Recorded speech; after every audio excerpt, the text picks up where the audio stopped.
L'actu sur Happy. Salut à tous, bienvenue sur Happy Station. On est le seul jour de l'année où même les politiciens touchent du bois avant une conférence de presse.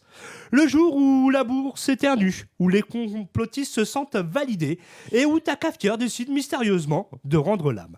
Mais ici, pas de superstition, pas de mauvais œil, juste de l'actu, du rire et un peu de chaos maîtrisé. Alors installe-toi confortablement. Croise les doigts, si ça te rassure bien évidemment, parce que si quelque chose doit mal tourner aujourd'hui, eh ben au moins ce sera drôle. Bienvenue dans l'épisode spécial vendredi 13 2026. L'actu sur Happy. Alerte, alerte, 3 millions de documents de l'affaire Epstein viennent d'être publiés. Jack Lang, ancien ministre français, a eu des dizaines d'échanges avec Epstein. Jack Lang dit qu'il assume ses liens, mais évoque sa naïveté. Mon gars, Epstein était déjà au fichier délinquant sexuel et tu savais pas, tu lui as légué 5 millions à sa fille, mais tu savais pas. Résultat, il démissionne de l'Institut du monde arabe. Twitter explose, c'est complètement dingue qu'on ait besoin des emails d'un mort pour croire que nos politiciens sont des gens qui n'abusent pas de la loi. En France 2026, Morandini, condamné, pensait continuer la télé sans que personne ne dise rien. Jack Lang en perdra sa langue. On a vraiment un problème avec l'impunité, les gars. Allez, historique, Carlos Alcaraz, 22 ans, vient de fracasser un vieux record de 84 ans. Il bat Djokovic en finale de l'Open d'Australie et devient le plus jeune joueur à gagner les 4 grands chelems. Le mec, il a 22 ans, il a déjà 7 titres du Grand Chelem. Et le plus beau, il l'a fait devant Nadal dans les tribunes qui pleuraient de fierté. Pendant ce temps, avec Sinner, ils ont gagné les 9 derniers Grands Chelems. Le tennis, c'est fini pour les autres. Et oui, rentrez chez vous les gars. Attention, moment sérieux. Jean-Marc Morandini, condamné le 14 janvier pour corruption de mineurs, a enfin quitté l'antenne de CNews et il vient de recevoir une nouvelle plainte. Pendant que le monde s'offusque d'Epstein, en France, on a Morandini qui pensait faire son émission comme si de rien n'était. Un tweet résume tout. Nous, en France, on a Jack Lang qui fait le tour des plateaux. Je suis naïf. Morandini qui pensait animer tranquille pépouze. Et Palmade qui se balade librement. C'est notre exception culturelle. En 2026, en France, l'impunité a une chaîne de télé, CNews, un poste ministériel et une carte Navigo. Bravo la République. Les Jeux Olympiques d'hiver sont là. Et oui, du 6 au 22 février à Milan et Cortina. Et bah oui. Et la France, elle cartonne déjà. Mathis Desloges, 23 ans, première médaille française, argent au skiathlon. Le mec était malade ces derniers jours et il finit 2e mondial. Bravo. Puis Lou Jean Monod et Julia Simon, médaillés d'or en relais mixte biathlon. Les filles ont tout pété la concurrence. La Norvège et la Russie ont déposé réclamation qui a bien évidemment été rejetée. Pleurer, et oui. Ensuite, objectif de la France, c'est 21 médailles, et on en a déjà 2. Pendant ce temps, Trump traite un skieur américain de loser parce qu'il n'est pas fier de son pays. Reste chez toi, Donald. L'image la plus déchirante des JO, Lindsey Vonn, 41 ans, légende du ski, qui chute violemment après 13 secondes de course. Elle avait une rupture totale du ligament croisé depuis une semaine. Elle a quand même couru. Comme quoi elle a du courage. Dossard 13 secondes, elle heurte une porte, chute, se fracture la jambe. 20 minutes de secours sur la piste, évacuée en hélicoptère, opérée 2 fois, en soins intensifs, son père dit « c'est fini, elle ne skiera plus jamais ». Elle avait 41 ans et rêvait d'un dernier titre. Son message sur Insta « je n'ai aucun regret ». Le seul échec, c'est de ne pas essayer. Lindsey, t'es une warrior, respect, et oui. Scandale au JO d'hiver, les médailles de Milan Cortina 2026 se cassent toutes seules. Et oui, Brenzy Johnson, championne olympique, j'ai sauté de joie, elle est tombée. Le français Mathis Desloges, médaille d'argent, et ben là, elle est flinguée. L'allemand Justus Strelo, sa médaille tombe par terre pendant qu'il danse. Le fermoir est défectueux. Le pire, ce sont les médailles les plus chères de l'histoire. L'or a doublé de prix depuis Paris. 1946 € la médaille d'or. Et elle se casse, comme des jouets Kinder. Surprise! Après Paris 2024 où 220 médailles ont rouillé, Milan fait pire, elle tombe. Les JO 2028 à LA. Les médailles vont fondre au soleil. Progression logique. Événement cosmique. Le 1er février 2026, la France a eu la pleine lune des neiges la plus incroyable depuis 20 ans. Une lumière polaire jamais vue. C'était une micro-lune, donc plus petite mais plus nette. Une lumière blanc-bleuté ultra pure. Les paysages français ressemblaient à l'Arctique. Les scientifiques disent que cette lumière favorise le sommeil profond et la régulation biologique. Les gens sur TikTok, j'ai dormi comme un bébé cette nuit-là. Et ben moi j'étais enfermé chez moi à gamer, j'ai raté ça. Prochain rendez-vous lunaire, dans 20 ans, note dans ton agenda, février 2046. La question existentielle.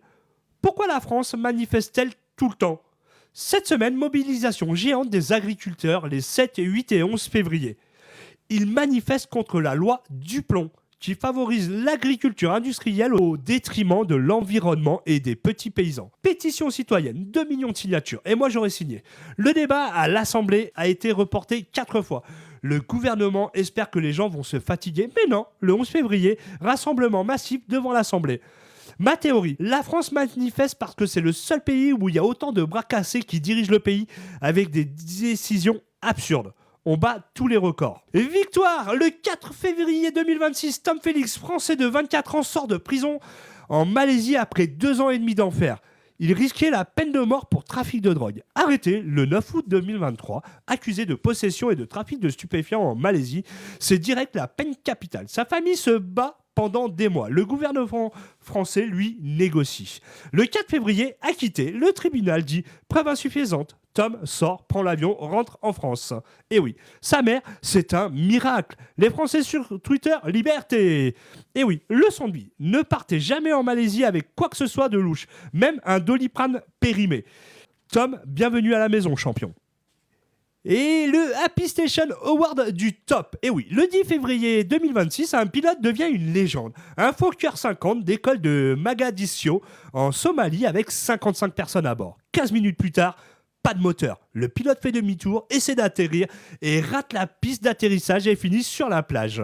Les passagers marchent dans l'eau jusqu'aux genoux pour sortir, mais tout le monde est vivant. 55 personnes, 0 mort, 0 blessé grave.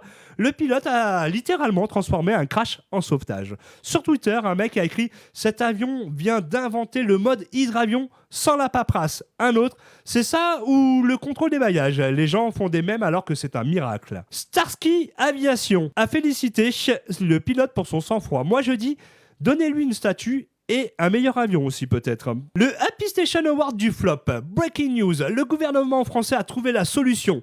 Et oui, la solution pour relancer la natalité. Vous êtes prêts ? Et ouais, une lettre. Tous les Français de 29 ans vont recevoir un courrier sur la fertilité, la contraception et la MP. Parce que le problème, c'est qu'on ne sait pas comment faire des bébés. Sérieusement. Twitter démoli, c'est pas une lettre qu'il faut envoyer, c'est un virement de 10K. Un autre, ouvrez des crèches pas chères au lieu d'envoyer du spam. Eh ben oui, peut-être que les guerres, l'inflation, la pollution, l'impossibilité de se loger ou les salaires de merde sont des contraceptifs beaucoup plus efficaces qu'une lettre administrative, non ? Scène surréaliste. Le 4 février, à Vigan, dans le Gard, un sanglier s'introduit dans la caserne de gendarmerie. Oui, chez les flics.